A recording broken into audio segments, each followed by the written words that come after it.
Hello friends, রিম্পাস চ্যানেলে তোমাদের সবাইকে ওয়েলকাম। দেখো, আমি আজকে চলে এসেছি একটা আলুর দমের রেসিপি নিয়ে। এবার হয়তো তোমাদের মনে কোশ্চেন জাগবে যে আলুর দম বলছে অথচ মুগ ডাল ভাজছে। কিন্তু হ্যাঁ, দেখো, আমি আজকে মুগ ডালটা দিয়েই আলুর দম করব। দেখো কেমন লাগে। এই দেখো, আমি আলুটাকে এখানে নুন হলুদ দিয়ে একটু সেদ্ধ করে নিয়েছি, হালকা সেদ্ধ করেছি, খুব বেশি না।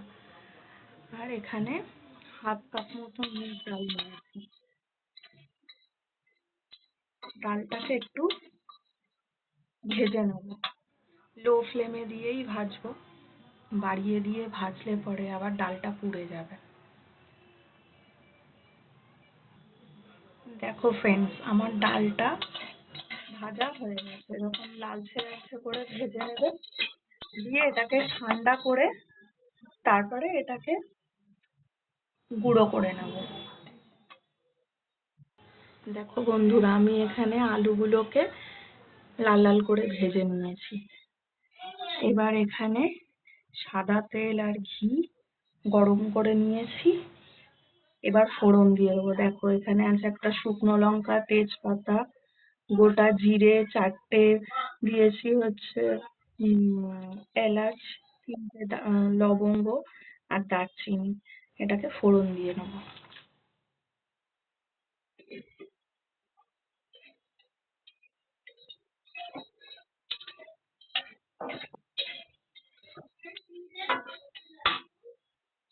দেখো, ফোড়নটা ভাজা হয়ে গেছে। এবার এর মধ্যে দিয়ে দেবো হিং।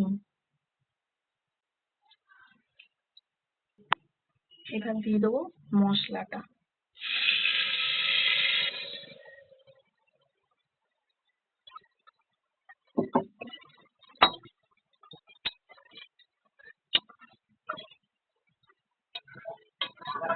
দেখো, এখানে আমি দিয়েছি, মশলায় আছে আদা, 2টো টমেটো, কাঁচা লঙ্কা। কাঁচা লঙ্কাগুলো আমি একটু লাল লাল দেখে নিয়েছি। আর ওর মধ্যেই একবারে জিরের গুঁড়ো, ধনে গুঁড়ো, হলুদ একসাথে দিয়েই সব পেস্ট করে নিয়েছি।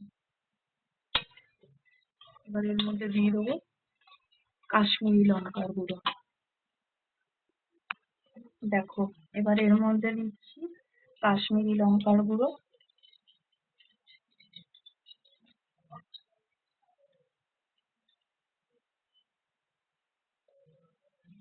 এবার দেবো নুন।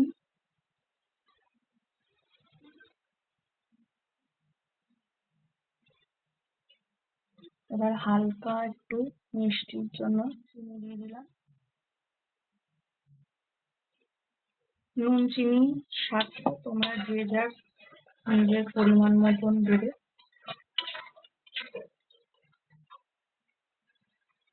মশলাটা দিয়ে তেল ছেড়ে এসছে। এবার আমি মিক্সির বাটিটা দিয়ে যে জলটা রেখেছিলাম ওটা দিয়ে দেবো।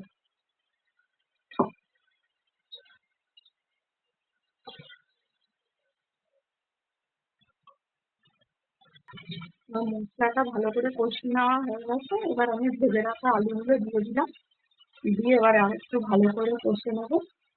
তারপরে এর মধ্যে জল দিয়ে দেবো। দেখো, মশলা দিয়ে আলুটা দিয়ে আমি ভালো করে কষিয়ে নিয়েছি। এবার দিয়ে দেবো এর মধ্যে গ্রেভির জন্য জল। এখানে আমি গ্রেভির জন্য জল গরম করে নিচ্ছি। আমি গরম জল দেবো ওতে। দেখো, এখানে আলুটা সেদ্ধ হয়ে গেছে। আমি নুন ঝাল ঢালও দেখে নিয়েছি, সব ঠিকঠাক আছে, তোমরাও দেখে নেবে। এবার যে ডালটা আমি গুঁড়ো করে রেখেছিলাম সেটা এর মধ্যে দিয়ে দেবো, দিয়ে সাথে সাথে নাড়িয়ে দেবে।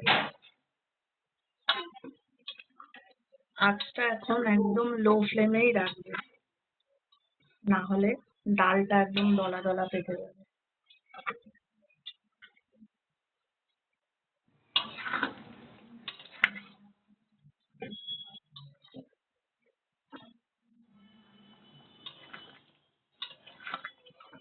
এভাবে হালকা হাতে একদম নেড়ে নিতে হবে।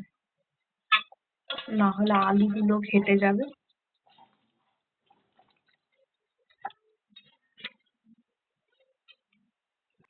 দেখো আলুর দম আমার রেডি।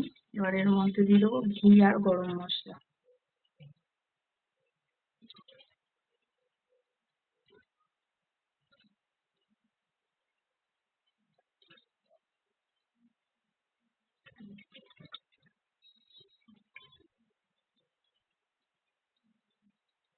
এভাবে নিরামিষ আলুর দম একবার বানিয়ে খেয়ে দেখো, আশা করি তোমাদের ভালো লাগবে। আমার রান্নাটা যদি তোমাদের ভালো লাগে তাহলে আমার পাশে থেকো, আমার চ্যানেলটা একটু সাবস্ক্রাইব করে দিও। টাটা বন্ধুরা, বাই।